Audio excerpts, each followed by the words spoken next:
Hey everybody, welcome back. Psychedelic here. Got 4 LPs for you tonight to share. I'll probably upload this video probably tomorrow morning, or not morning, but tomorrow afternoon. Yeah, I had the day off today, and I was planning on perhaps making a video earlier today, but I decided to wait for the postman, to receive my latest arrival, my latest order, and didn't get my record till like 6:30 in the PM, which I don't know about you guys, but I'm so not used to that yet. I guess maybe partially because of the holiday coming up, but I just noticed, I've always had my mail come about like 2:30 or so, and maybe they hired a new kid, I don't know. But usually when it's dark out and they're still passing mail, I'm not used to that. I don't know if it's a common thing or not, but but it finally got here, and I've only got to listen parts of it just to see how it sounded, and very stoked to show this one first. And yeah, this is, so I got 4 LPs, like I said, killer shit. I mean, 2 of these I'm really stoked to talk about. So let's dive in. Also, with any other news, I do have my top 20 Capitol records in the works, so I've got to revisit maybe 1 or 2 of them to really kind of rank them, the top 20 Capitol psych records. So I do have a good list in the works, so it should be coming up perhaps maybe next video. I think I'm confident to make it, so I'm really stoked to do that. It's one of my favorite labels as far as US psych, as far as that goes. But yeah, this first record, let's start off with the killer shit first and end with the dud, right? No, they're actually all good records, but I'm just going to show them the order which I like them, I guess. So this first one, I'm really surprised that Nico Malcolm wasn't aware of this record, because I was talking to him on Dots and Loops, Dan's live stream, this past weekend, and mentioned this album that I ordered, and this is right up his alley. And I think Randy, Deadwack66, he said he has a copy of this. I don't remember him ever playing this on a live stream, but this is killer shit. This is actually a recent discovery for me. I may have come across this, online in the past, but I don't ever remember sampling this. And this is a Horrormazda with their one and only album from 1970. This is a reissue, which I'm okay with.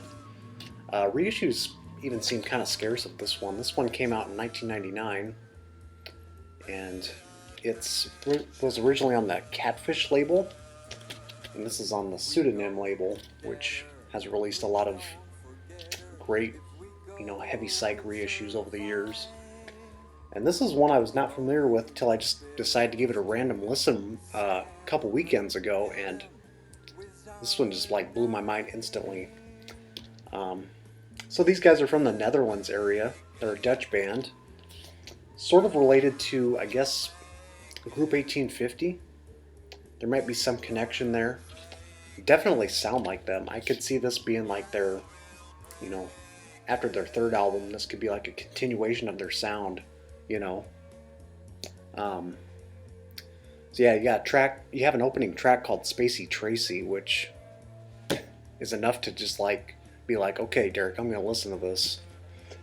But so it's got 6 tracks, and primarily I guess I would call this progressive heavy psych, but it's also got this kind of free form. There's 2 tracks in particular that go into this like free form freak out section of just like stoned to the bone heavy psych, and lots of use of like all these different types of instruments going on, like saxophone, the Jew's harp,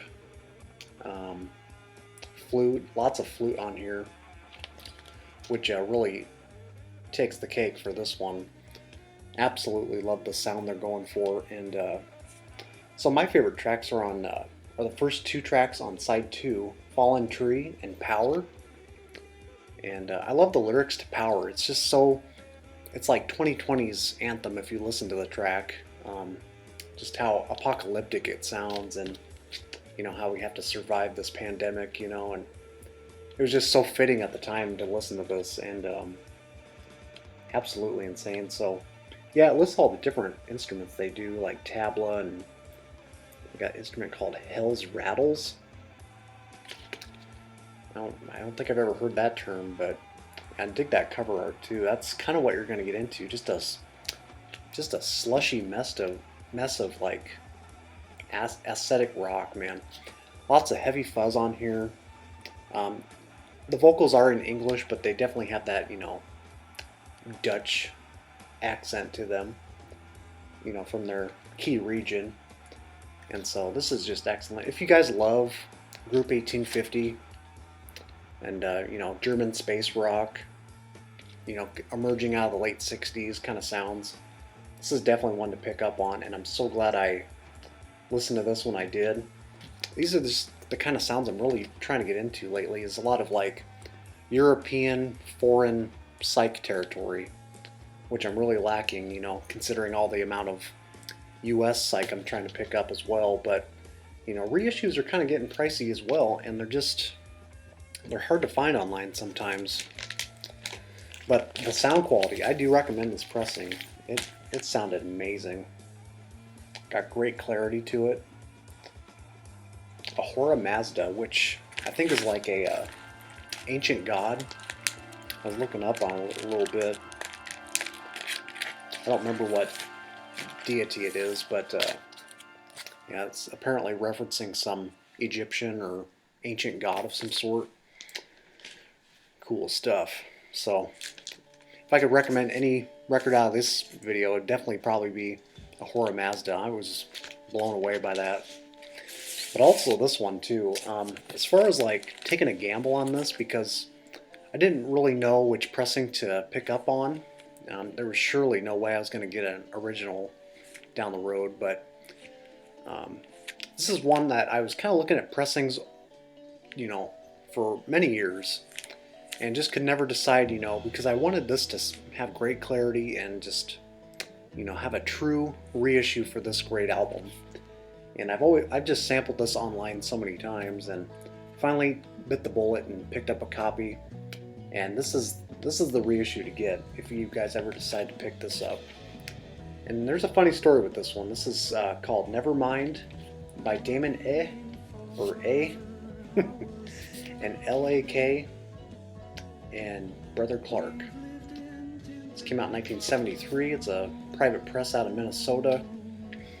It's funny, the day I posted this on Instagram, like 15 minutes before, Dan at Dots and Loops posted this on his Instagram, and it just happened to be the same pressing too. I was like, man, we got great synchronization going on, you know.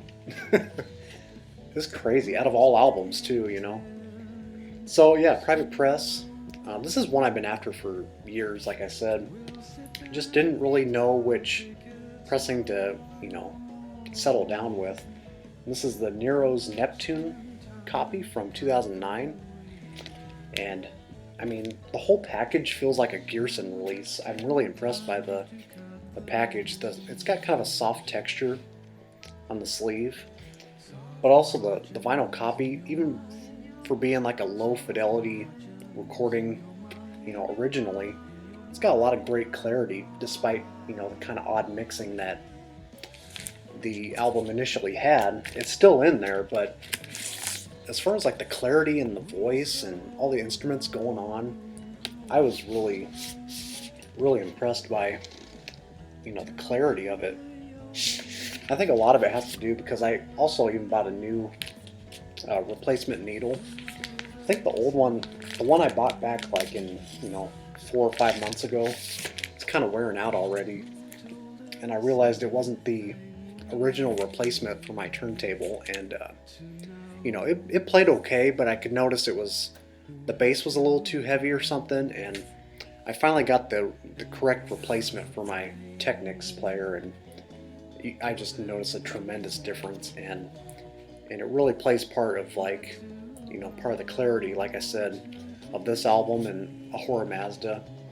So with this band, Damon A, I don't know how you pronounce it, but It's kind of a forgettable artist name, honestly. I mean, coming back to this. So I would call this primarily progressive folk psych, if you wanted to narrow it down. But there's like a lot of complex and experimental arrangements going throughout, and there's just a whole continuous flow of passages throughout. And it's just one of those albums you can get lost in. It's just such a head trip of an album. My favorite tracks, if I had some, are right in the middle. I would say Soft Margins and Thunder Mice are the tracks to pick out off this one. And this does come with a lyric insert, which I do believe the original came with. Let's see, show this side. And there's all the lyrics. And lyrically, you know, it's not for everybody. I mean, you have lyrics in one of the songs, it's the song title, Party Hats and Olive Spats. You know, these guys were on something, and there's like lyrics of like raping and killing your own parents or something. I'm like, okay, man, whatever you're into, but it was really surprised when I first heard this. I was like, whoa, man, it's like, no wonder this didn't sell. No, but I mean, this is an album they passed out to their friends and family, and it's like, you got lyrics like that. Yeah, these guys were on a different level, that's for sure. You know, track like Take Off Your Eyes. Just a lot of crazy wizardry and sorcery throughout this whole mix, and then I just love it. Musically, it's just quite something that you can get lost in, and I love it. That's just kind of the stuff I'm looking for, you know. So yeah, Damon ALK and Brother Clark. Definitely recommend this repress. It's a great, astonishing sound quality production.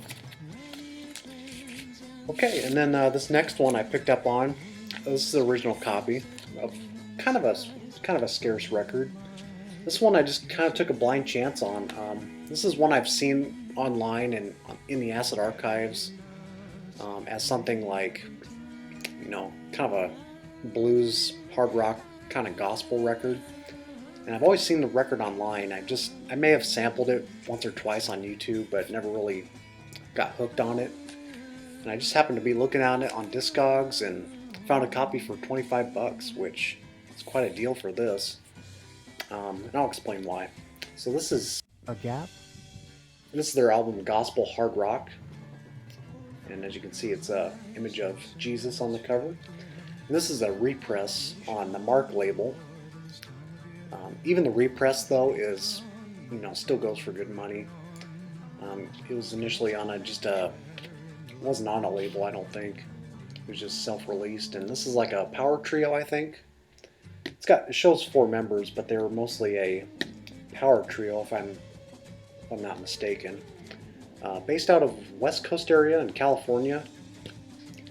You know, kind of based their sound loosely off of like a, you know, kind of an early Steve Miller band mixed with like Jimi Hendrix vibes going on. Definitely in the heavier realm.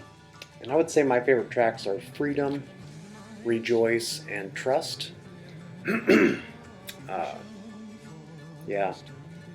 But overall, it's pretty decent. Even the blues numbers, you guys know me. I mean, they're pretty tolerable.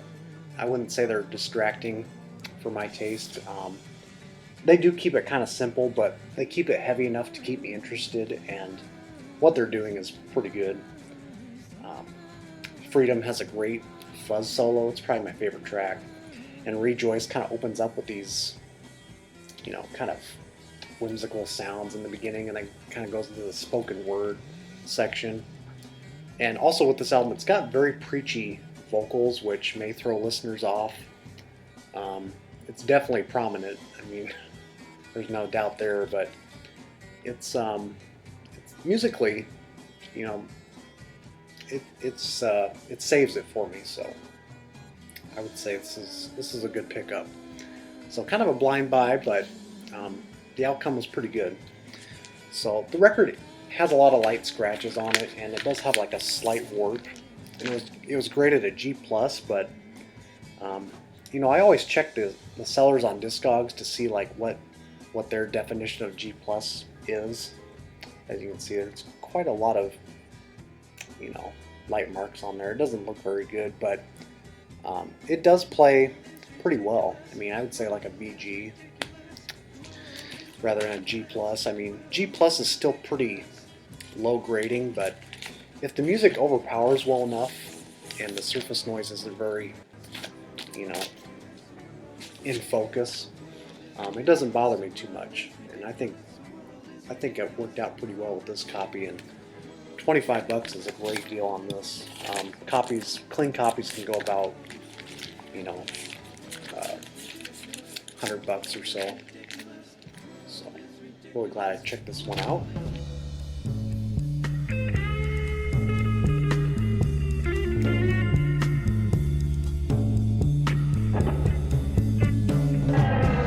There shall be wars and rumors of war. Nation shall rise against nation, destroying all creation. Super rockets and bombing jets. It's, yeah, like I said, kind of in a bluesy hard rock, you know, a little bit of dashes of acid rock thrown in.